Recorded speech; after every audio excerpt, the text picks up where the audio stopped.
Emma Walsh pushed her cleaning cart down the empty hallway of Sterling and Associates, her yellow rubber gloves squeaking slightly against the handle.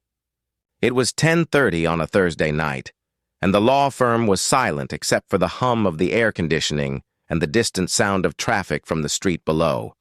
At 27, Emma had learned to find peace in these quiet hours. While her 7-year-old daughter Sophie slept safely at her neighbor Mrs. Chen's apartment, Emma cleaned offices for people who would never know her name.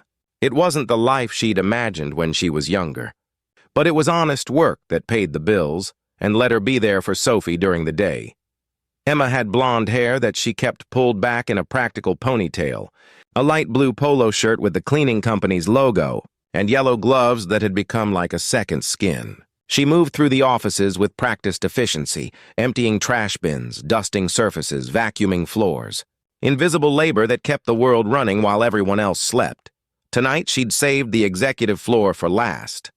The offices up here were bigger, fancier, with leather chairs and mahogany desks and walls lined with law books that probably cost more than her monthly rent. This floor always took longer because everything had to be perfect. These were the partners, the people whose names were on the building. She approached the corner office. The nameplate on the door read, James Sterling, Senior Partner. Emma had cleaned this office dozens of times but had never met the man who worked here. She'd seen his photo in the lobby, dark hair graying at the temples, serious expression, the look of someone who carried the weight of important decisions. But to Emma, he was just another office, another desk to dust, another trash bin to empty. She unlocked the door and pushed her cart inside, then stopped. Sitting in the middle of James Sterling's immaculate desk was a piece of pink construction paper, folded in half like a greeting card. It definitely hadn't been there when she'd cleaned 2 nights ago. Emma's heart started to race as recognition hit her like a punch to the stomach. She knew that paper. She'd bought that pack of construction paper at the dollar store 3 weeks ago so Sophie could make cards for her art project at school. With trembling hands, Emma picked up the card. On the front, in Sophie's careful 7-year-old handwriting and decorated with crayon drawings of flowers, it read, "To the nice lawyer man." Emma's breath caught. No, please no. She opened the card, and tears immediately filled her eyes as she read her daughter's words. Dear nice lawyer man, my name is Sophie and I am 7. My mommy cleans your office at night. She works very hard. Last week I was sick and couldn't stay with Mrs. Chen, so Mommy had to bring me to work. I waited in the hall, but I saw your office and it looked like a castle in a fairy tale with all the books. Mommy says you help people with important problems. I have an important problem. My daddy left when I was a baby, and now Mommy works 3 jobs and she is always tired. She tries to smile, but sometimes I hear her cry at night when she thinks I'm sleeping. She says we are fine, but we are not fine. Can you help my mommy? She is the best mommy in the whole world. She reads to me every night, even when she is tired. She makes pancakes shaped like hearts on Sundays. She teaches me that being poor doesn't mean being bad, and that we should always be kind. I don't have money to pay you, but I can draw you pictures or help clean your office. Please help my mommy. She deserves to not be sad. Love, Sophie P.S. Mommy doesn't know I wrote this. Please don't tell her. She would be embarrassed. She has too much pride, my teacher says, but I think pride is good. Mommy says it means you believe you are worth something even when the world tries to tell you you're not. Emma collapsed into the leather chair, the letter clutched in her hands, sobbing as quietly as she could. Her brilliant, beautiful, heartbreaking daughter. Sophie must have snuck the letter into Emma's cleaning supplies and placed it on the desk last week when Emma had been forced to bring her along after. She'd recovered from her flu, but school was closed for a teacher workday. The shame was overwhelming. Not because Sophie had reached out for help, but because her 7-year-old daughter felt she needed to. Because Emma had failed to hide her struggles well enough. Because despite working herself to exhaustion, she still couldn't provide the life Sophie deserved. I'm guessing you're Sophie's mother. Emma's head snapped up. Standing in the doorway was James Sterling himself, in a navy suit without the jacket, white shirt with the sleeves rolled up, tie loosened. He looked different from his photo. Younger somehow, despite the gray hair. And his eyes, they weren't cold or judgmental. They were kind. I'm so sorry, Emma stammered, standing quickly and nearly knocking over the chair. I had no idea she did this. I'll throw it away. I'll resign from the cleaning company. I'm so sorry for the intrusion, Mr. Sterling. This is completely inappropriate. Please sit down, James said gently, walking into the office. And don't apologize. I found the letter 3 days ago. Emma's mind reeled. 3 days ago? I've been staying late, hoping I'd run into whoever cleans my office. I wanted to meet Sophie's mother. He gestured to the chair. Please sit. I think we should talk.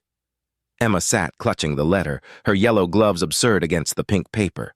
James pulled another chair around and sat across from her, not behind his imposing desk, but next to her, like an equal. First, what's your name? Emma. Emma Walsh. Emma. Your daughter wrote me a letter that I haven't been able to stop thinking about for 3 days. She's remarkable.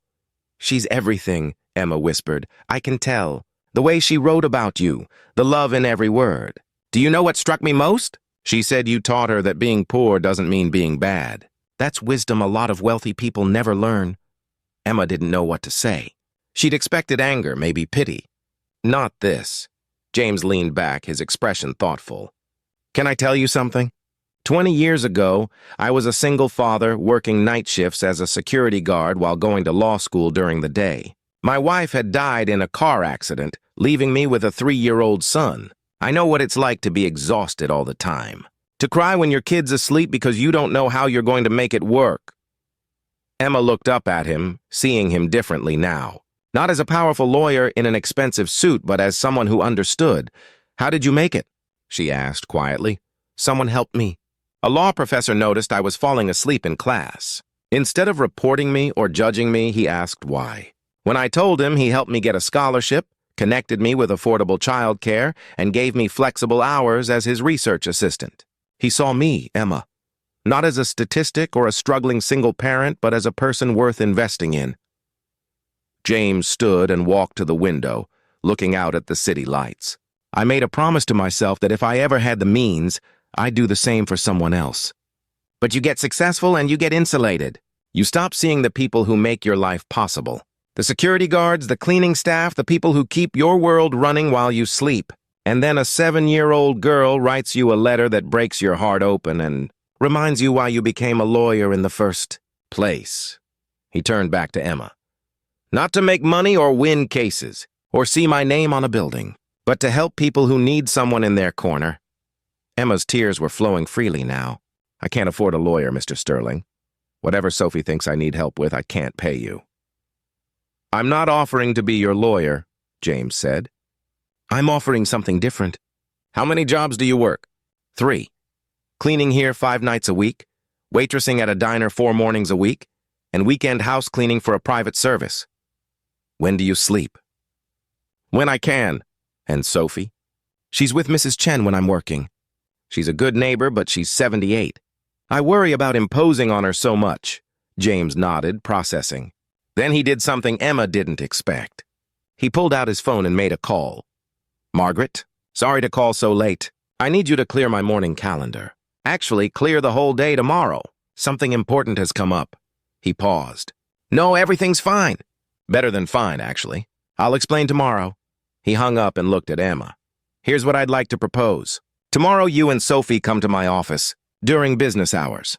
We're going to figure out what resources you qualify for that you're not accessing. There are programs, grants, assistance that a lot of people don't know about. I have a colleague who specializes in this. We're going to see what we can do to lighten your load. I can't afford pro bono, no charge. Consider it paying forward the help I received 20 years ago.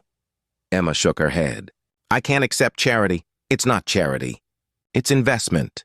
You're clearly a hard worker, dedicated to your daughter, and you've taught her values that are worth more than any bank account. Those are qualities worth investing in. Besides, Sophie offered to pay me in drawings. I'm thinking that's actually a pretty valuable currency. Despite everything, Emma laughed through her tears.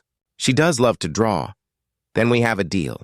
Your payment will be delivered in crayon on construction paper. I'll take it. The next day, Emma dressed Sophie in her best dress, a hand-me-down from a friend's daughter that Emma had carefully mended and cleaned until it looked almost new. She'd debated all night whether to tell Sophie about the letter, finally deciding her daughter deserved to know. "Am I in trouble?" Sophie had asked, her blue eyes wide with worry. "No, sweetheart. You're not in trouble. You were very brave. But next time you have worries about Mommy, talk to me first, okay? But you're always so tired, Mommy. I didn't want to make you more sad." Emma had held her daughter close, breathing in the strawberry scent of her shampoo. "You could never make me sad, Sophie. You're my whole world. But I'm the grown-up. It's my job to take care of you, not the other way around." Now they sat in James Sterling's office. Sophie's hand clasped tightly in Emma's. James had indeed cleared his schedule, and for the next 3 hours, he and his colleague, Rebecca, worked through Emma's situation with meticulous care. They discovered Emma qualified for several assistance programs she hadn't known about. They helped her apply for subsidized housing that would cut her rent by 40%. They connected her with a program that provided free after-school care for Sophie at a community center with homework help and activities. They found grants for Sophie's school expenses. And perhaps most importantly, Rebecca offered Emma a position at the firm. "We need a new office manager for our support staff," Rebecca explained. "It's day hours Monday through Friday, benefits included, salary that's triple what you're making now from all 3 jobs combined. You'd coordinate our cleaning crews, maintenance, and administrative support. Your work ethic is exactly what we need." Emma couldn't speak. She looked at Sophie, whose eyes were wide with hope, then at James, who was smiling. "Is this real?" Emma finally whispered. "It's real," James said. "But Emma, I need you to understand something. This isn't just us helping you. You have skills we genuinely need. Your daughter's letter showed me that our firm has been overlooking the people who make our work possible. We need someone who understands that world to help us do better. That's you." 3 months later, Emma had moved into a 2-bedroom apartment in a safe neighborhood. Sophie was thriving in her after-school program, where she'd made friends and discovered a love for art classes. Emma worked reasonable hours for the first time in years and actually slept at night. But the biggest change was internal. Emma had spent so long feeling invisible, feeling like her worth was measured by her struggle. James had shown her something different, that asking for help wasn't weakness, that accepting support wasn't charity, and that her value as a person had nothing to do with her bank balance. 6 months later, James asked Emma and Sophie to attend the firm's annual gala, a fancy charity event that raised money for legal services for underprivileged families. Emma hesitated, feeling out of place, but James insisted. At the gala, James stood to give a speech. Emma assumed it would be the typical appeal for donations, but instead, he held up a piece of pink construction paper. 6 months ago, he told the room of wealthy lawyers and donors, a 7-year-old girl wrote me a letter that changed my life. She reminded me why I became a lawyer. Not to win cases or make partner or see my name on a building, but to help people who need someone in their corner. He told their story, with Emma's permission, about Sophie's letter, about Emma's 3 jobs, about how easy it is to become invisible when you're struggling, about how a child's courage had opened his eyes to people he'd stopped seeing. "We've established a new program at Sterling & Associates," he concluded. "The Sophie Walsh Initiative. It provides legal services, resources, and support to working parents who are doing their best but need a hand up. Because everyone deserves someone in their corner, and sometimes it takes a 7-year-old to remind us of that." The room erupted in applause. Emma sat there, tears streaming down her face as Sophie squeezed her hand. "Did we help people, Mommy?" Sophie whispered. "Yes, baby. You helped people. You helped so many people." 2 years later, Emma was the director of the Sophie Walsh Initiative, which had helped over 300 families. She'd gone back to school, taking online classes toward a social work degree. Sophie was flourishing, still drawing pictures, still believing in the goodness of people, and James had become family. Not romantically, but something just as valuable, a mentor, a friend, someone who saw Emma's worth when she'd stopped seeing it herself. His son, now 23 and in law school, volunteered with the initiative.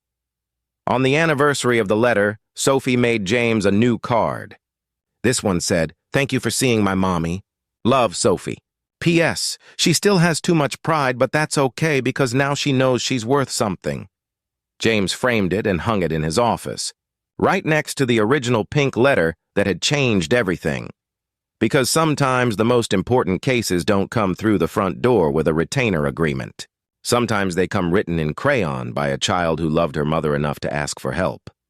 Sometimes the most valuable legal work has nothing to do with contracts or courtrooms and everything to do with seeing people who've become invisible. And sometimes, a letter left on a desk by a 7-year-old is exactly the reminder we need that success without compassion is just an empty office with expensive furniture. Emma learned that pride isn't about refusing help. It's about believing you're worth helping.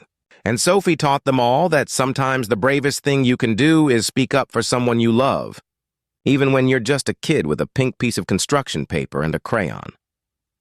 The letter changed 3 lives that night, but through the Sophie Walsh initiative, it would go on to change hundreds more, all because a little girl believed that everyone deserves someone in their corner, and a successful lawyer remembered what it felt like to need one.